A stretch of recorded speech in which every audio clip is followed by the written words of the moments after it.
Part 1 में हमने देखा कि किस तरह जनरल इलेक्ट्रिक का सीईओ बनने के बाद जैक वेल्च ने उसके हार्डवेयर पे काम किया और उसके स्ट्रक्चर को, वो बिजनेस स्ट्रक्चर हो या हायरार्किकल स्ट्रक्चर, मुकम्मल तौर पर तब्दील करके रख दिया। उसने लॉस में चलने वाले बिजनेसेस को बंद किया, प्रॉफिटेबल बिजनेसेस को ऐड किया और कंपनी को लीन और एजाइल किया। और सबसे अहम कि अब उसने एक ऐसी टीम बनाई जो उसकी आइडियोलॉजी के साथ, मैनेजमेंट प्रिंसिपल्स के साथ, कंपनी की वैल्यूज के साथ और कंपनी के अंदर जो फ्यूचर में होने वाली तब्दीलियां हैं उनके साथ मुकम्मल तौर पर हम आहंग थी। This is Farhan Murtaza, business consultant and corporate trainer, और आज हम शेयर करने जा रहे हैं जैक वेल्च की लेजेंडरी केस स्टडी का पार्ट 2। अब जैक वेल्च चाहता था कि ऑर्गेनाइजेशन न्यूट्रॉन जैक स्टेज से आगे बढ़े, तो फिर उसने स्टार्ट किया जनरल इलेक्ट्रिक के सॉफ्टवेयर पे काम, और उसमें सबसे पहला इनिशिएटिव था workout and best practices. Late 1988 Jack Welch company के मैनेजमेंट इंस्टीट्यूट के एक रेगुलर टीचिंग विजिट पे था, तो उसने जनरल इलेक्ट्रिक के मैनेजर्स को इंगेज किया एक ऐसे सेशन में जहां वो लोग खुल के बोल सकते थे।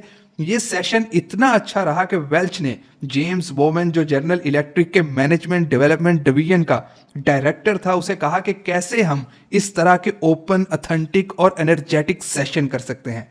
वेल्च का ऑब्जेक्टिव था कि एक ऐसा कल्चर क्रिएट किया जाए जहां सारे इंगेज फील करें, अपनी बात खुलकर कर सकें और उनको उनके आइडियाज और प्रपोजल पे इमीडिएट रिस्पांस मिल सके। तो जितनी देर में उनके हेलीकॉप्टर ने जनरल इलेक्ट्रिक के हेडक्वार्टर की जमीन को छुआ, वो दोनों, वेल्च और जेम्स बोमन, एक मेजर चेंज इनिशिएटिव वर्कआउट का स्केच बना चुके थे। अब वो एम्प्लॉयज को ऐसा फोरम देने जा रहे थे और एक ऐसा प्रोसेस डिजाइन करने जा रहे थे जहां एम्प्लॉयज और उनके बॉसेस नए तरीके से काम कर सकें। बोमैन ने वेल्च के कहने पे कोई 24 एक्सटर्नल आउटसाइड कंसल्टेंट्स की मदद से एक इंप्लीमेंटेशन टीम बनाई और एक country wide programme roll out किया। हर कंसल्टेंट के जिम्मे एक बिजनेस किया गया जहां उन्हें करनी थी 3 दिन पर मुश्तमिल एक सीरीज ऑफ मीटिंग 40 से 100 एम्प्लॉयज के साथ, एक ऐसे माहौल में जो कि उनकी रूटीन वर्क लोकेशन से हटके हो। ये 3 दिन का सेशन शुरू होता था जहां यूनिट बॉस, जो बिजनेस यूनिट हेड होता था, वो चैलेंजेस और एजेंडा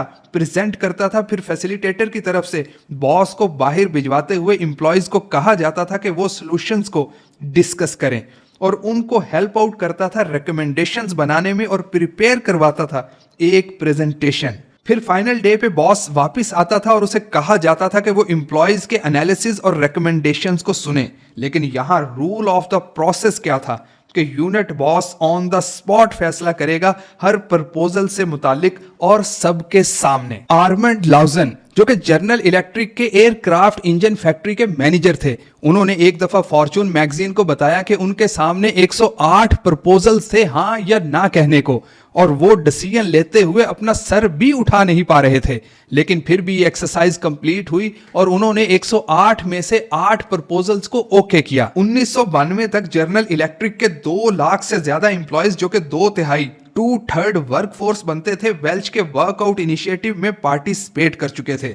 और प्रोडक्टिविटी, जिसका एवरेज एनुअल रेट 2% था 1981 से 1987 के दरमियान, वो डबल यानी 4% हो गया इस वर्कआउट इनिशिएटिव से। वर्कआउट के साथ साथ वेल्च को जो एक और आइडिया आया प्रोडक्टिविटी बढ़ाने का, वो था बेस्ट प्रैक्टिसेस। 1988 की गर्मियों में वेल्च ने माइकल फ्रेजर, जो कि जनरल इलेक्ट्रिक के बिजनेस डेवलपमेंट डिपार्टमेंट से थे, उनको एक चैलेंज दिया कि कैसे हम उन कंपनीज से सीख सकते हैं जिनकी प्रोडक्टिविटी जनरल इलेक्ट्रिक से ज्यादा है।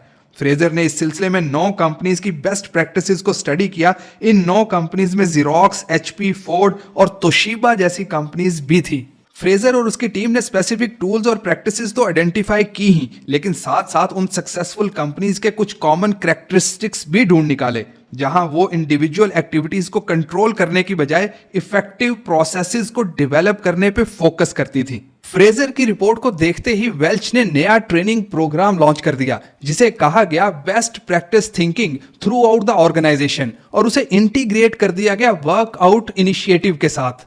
इसका नतीजा यह हुआ कि बहुत से जनरल इलेक्ट्रिक के मैनेजर्स को यह रियलाइज होना शुरू हुआ कि वो गलत चीजों को मैनेज और मेजर कर रहे थे। एक का कहना था कि हमें फोकस करना चाहिए कि चीजों को कैसे होना चाहिए, ना कि हमने अब तक क्या किया या कैसे कर रहे थे। इसके बाद बहुत से यूनिट्स ने रिवाइज की अपनी वर्क अप्रोच। मिसाल के तौर पर कॉर्पोरेट ऑडिट स्टाफ का जो हेड था, उसका कहना था कि जब मैंने आज से 10 साल पहले स्टार्ट किया तो जो पहली चीज चेक की वो पेटी कैश बॉक्स के $5,000 थे, लेकिन आज हम $5 मिलियन की इन्वेंट्री देख रहे होते हैं और इस तलाश में होते हैं कि कैसे प्रोसेस को और इंप्रूव किया जाए कि ये कम हो।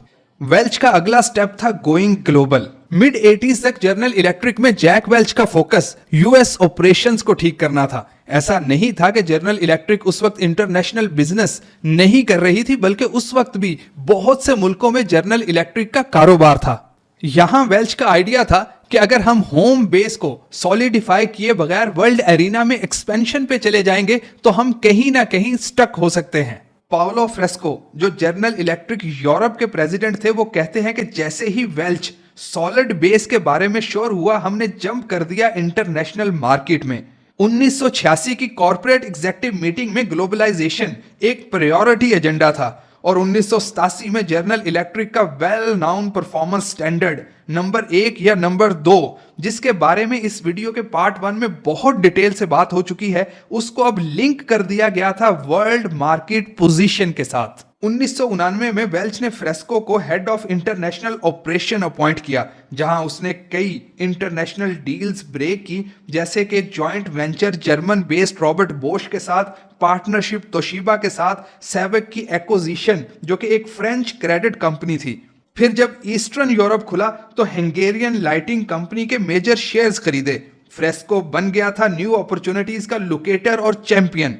1992 में वेल्च ने उसे वाइस चेयरमैन और अपने 4 रुकनी कॉर्पोरेट एग्जेक्टिव ऑफिस का मेंबर बना लिया था। ग्लोबलाइजेशन कोई वन टाइम एफर्ट नहीं थी, बल्कि ये दूसरे इनिशिएटिव्स की तरह एक कॉन्टिन्यूअस प्रोसेस था। यूरोप के इकोनॉमिक डाउनटर्न के चलते जनरल इलेक्ट्रिक ने $17.5 बिलियन इन्वेस्ट किए 1999 से 1995 के दरमियान। इसमें से आधी इन्वेस्टमेंट हुई नई फैसिलिटीज और प्लांट्स को बनाने में और आधी इन्वेस्टमेंट से 50 से ज्यादा एक्विजिशंस की गई। 1995 में मैक्सिकन पैसों के गिरने के बाद जनरल इलेक्ट्रिक ने दोबारा इकोनॉमिक अनसर्टेनिटी को एक अपॉर्चुनिटी के तौर पर लिया और सिर्फ 6 माह में 16 कंपनीज को खरीदा। और फिर जब एशिया स्लिप हुआ इकोनॉमिक क्राइसिस में 1997-98 में, तो वेल्च ने फिर जोर दिया अपने मैनेजर्स पे कि वो इस क्राइसिस को एक बाइंग अपॉर्चुनिटी के तौर पर देखें। सिर्फ जापान में उन्होंने $15 बिलियन की कंपनियां अक्वायर की। 1998 तक जनरल इलेक्ट्रिक के इंटरनेशनल रेवेन्यूज $42.8 बिलियन के हो गए थे, जो कि 2 गुना थे पिछले 5 साल के मुकाबले में। और जनरल इलेक्ट्रिक ईयर 2000 तक अपना आधा बिजनेस यूएसए से बाहर कर रही थी, जो 1985 में सिर्फ 20% था।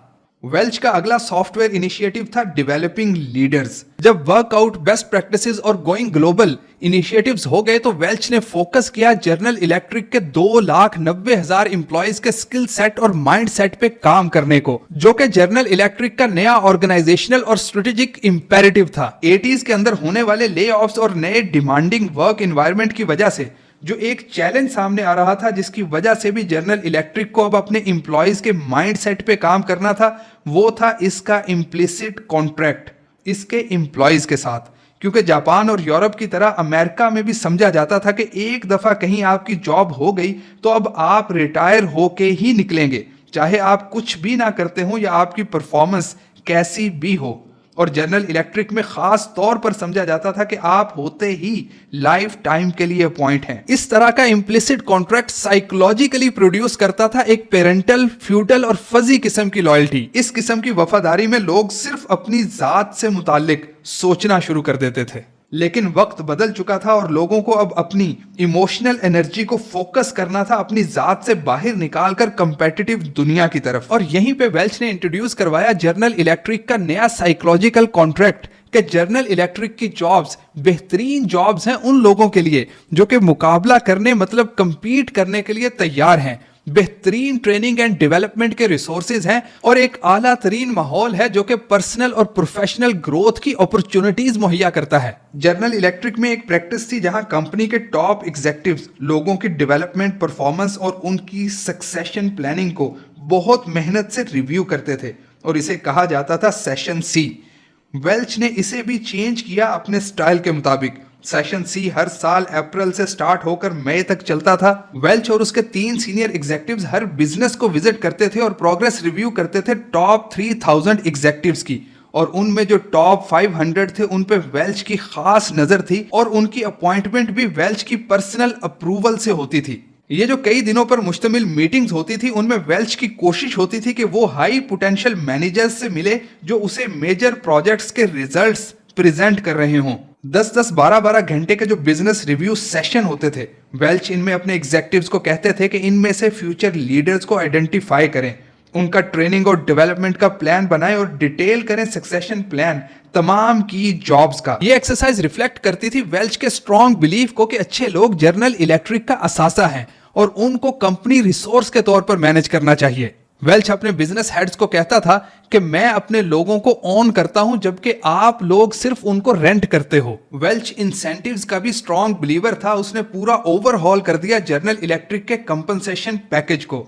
उसने सप्लीमेंट किया, चेंज किया थोड़े थोड़े सैलरी इंक्रीज को बोनसेस के साथ जो कि लिंक्ड थे बिजनेस परफॉर्मेंस के साथ। उसने स्टॉक ऑप्शंस को भी मैनेजमेंट कंपनसेशन का बुनियादी जुज बना दिया और उसके रेसिपिएंट भी 300 से 3000 तक कर दिए। और ये बोनसेस और स्टॉक ऑप्शन एलोकेशंस बंधे हुए थे हाई प्रायोरिटी प्रोग्राम्स, ग्लोबलाइजेशन और बेस्ट प्रैक्टिसेस के साथ। वेल्च जनरल इलेक्ट्रिक के लोगों को ऐसा बनाना चाहता था कि वो अपना बेस्ट कर सकें। 90s में एंटर होते वक्त वेल्च ने अपने ऑब्जेक्टिव्स कुछ ऐसे डिस्क्राइब किए। आज से 10 साल बाद मैगजीन्स जनरल इलेक्ट्रिक के बारे में लिखें कि ये एक ऐसी प्लेस है जहां लोगों को पूरी आजादी है कि वो इमेजिनेटिव, क्रिएटिव और इनोवेटिव हो सकें। हर कोई अपना बेस्ट दे सके, एक ओपन और फेयर जगह हो जहां पे हर एक में ये एहसास हो कि वो मैटर करता है और उसकी कामयाबियों को जहां पे ऐसे सराहा जाए कि उसकी जेब के साथ साथ उसके दिल और रूह को भी सुकून मिले। और ये होगा हमारा रिपोर्ट कार्ड। इस कल्चरल चेंज को लाने के लिए वेल्च ने जिस इंस्टीट्यूट का इस्तेमाल किया वो था जनरल इलेक्ट्रिक का Crotonville management development facility.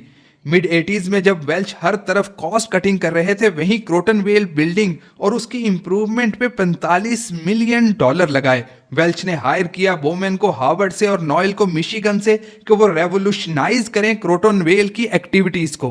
Welch के डायरेक्ट कंट्रोल और पर्सनल इन्वॉल्वमेंट की वजह से क्रोटनवेल की प्रायोरिटी रही कि वो लीडर्स की ऐसी जनरेशन डेवलप करे जो पूरी तरह से अलाइन हो जनरल इलेक्ट्रिक के विजन, कल्चर और नॉर्म्स के साथ। ये इवॉल्व हुआ एक ट्रेनिंग सेंटर से एक ऐसी प्लेस के तौर पर जहां मैनेजर्स और उनकी टीम्स रियल प्रायोरिटी इश्यूज पे काम करते थे और रिजल्ट ओरिएंटेड एक्शंस डिसाइड करते थे। वेल्च हर महीने 2 दफा खुद क्रोटनवेल जाता और जनरल इलेक्ट्रिक के एम्प्लॉयज को टीच करता, उनके साथ इंटरेक्ट करता। क्रोटनवेल का ही एक सेशन था जहां से वर्कआउट का आइडिया इमर्ज हुआ और क्रोटनवेल में ही बहुत से बेस्ट प्रैक्टिसेस सेशन हुए। इस सारी इंडिविजुअल डेवलपमेंट और कॉर्पोरेट इनिशिएटिव्स के बावजूद भी सारे मैनेजर्स इस लेवल पर नहीं थे जो वेल्च की आइडियल लीडरशिप प्रोफाइल थी। और सीईओ का सबसे बड़ा कंसर्न वो लोग थे जो अभी तक अनविलिंग थे या अनेबल थे ओपन पार्टिसिपेटिव इन्वायरमेंट में वैल्यू ऐड करने के। और फिर 1991 में वेल्च ने इस प्रॉब्लम और इसकी सीरियसनेस को हल किया। वेल्च ने कहा, हमारे ख्याल में लीडर वो हमारे शॉप फ्लोर से हो या हमारे बिजनेस ऑपरेशन से, उनको 4 कैटेगरीज में देखा जाएगा। पहली किस्म के लीडर वो जो डिलीवर करते हैं अपनी कमिटमेंट्स, फाइनेंशियल हो या नॉन फाइनेंशियल, और साथ में शेयर करते हैं कंपनी की वैल्यूज। उनका फ्यूचर तो बहुत अच्छा है और वो आगे भी बढ़ेंगे और ऊपर भी जाएंगे, मतलब उनका जॉब रोल भी बढ़ेगा और प्रमोशंस भी होंगी। दूसरी तरह के वो जो ना तो कमिटमेंट पूरी करते हैं और ना ही हमारी वैल्यूज शेयर करते हैं, उनके लिए भी डिसाइड करना बहुत आसान है। तीसरी तरह के मैनेजर्स जो कमिटमेंट तो मिस कर रहे हैं बट वैल्यूज शेयर करते हैं, उनको दूसरा चांस मिलना चाहिए लेकिन किसी और माहौल में। फिर एक चौथी टाइप के मैनेजर्स हैं जिनके साथ डील करना हम सब के लिए बहुत मुश्किल होता है। वो हैं जो बहुत अच्छे से अपनी कमिटमेंट्स पूरी करते हैं, उनके सब नंबर्स भी बहुत अच्छे होते हैं, लेकिन वो वैल्यूज शेयर नहीं करते जो कि लाजमी होनी चाहिए। ये वो लोग होते हैं जो दूसरों से परफॉर्मेंस लेते हैं अपनी पोजीशनल पावर से, लोगों को फोर्स करके, ना कि उनको इंस्पायर करके। ये autocrat, the big shot, tyrants होते हैं और हम अक्सर इन टाइप 4 मैनेजर्स को टॉलरेट कर रहे होते हैं उनके रिजल्ट्स की वजह से, क्योंकि वो हमेशा डिलीवर करते हैं चाहे एक शॉर्ट टाइम पीरियड के लिए हो। वेल्च ने कहा, हमने इन टाइप 4 मैनेजर्स को आइडेंटिफाई करना है और उखाड़ फेंकना है। वेल्च ने स्टार्ट की रेटिंग मैनेजर्स की उनके क्वांटिफाइबल टारगेट्स के साथ साथ जनरल इलेक्ट्रिक की वैल्यूज पे कि वो कितना इन वैल्यूज पे अमल पैरा है। वेल्च ने उन तमाम मैनेजर्स को जीई से फारिग कर दिया जो सिर्फ नंबर्स में ठीक थे लेकिन वो गलत वैल्यूज पे थे। So with workout best practices, going global, develop leaders और expelling type 4 managers, Jack Welch ने अपडेट किया जनरल इलेक्ट्रिक का सॉफ्टवेयर और उसे रेडी किया फ्यूचर ग्रोथ के लिए। ये था आज का पार्ट।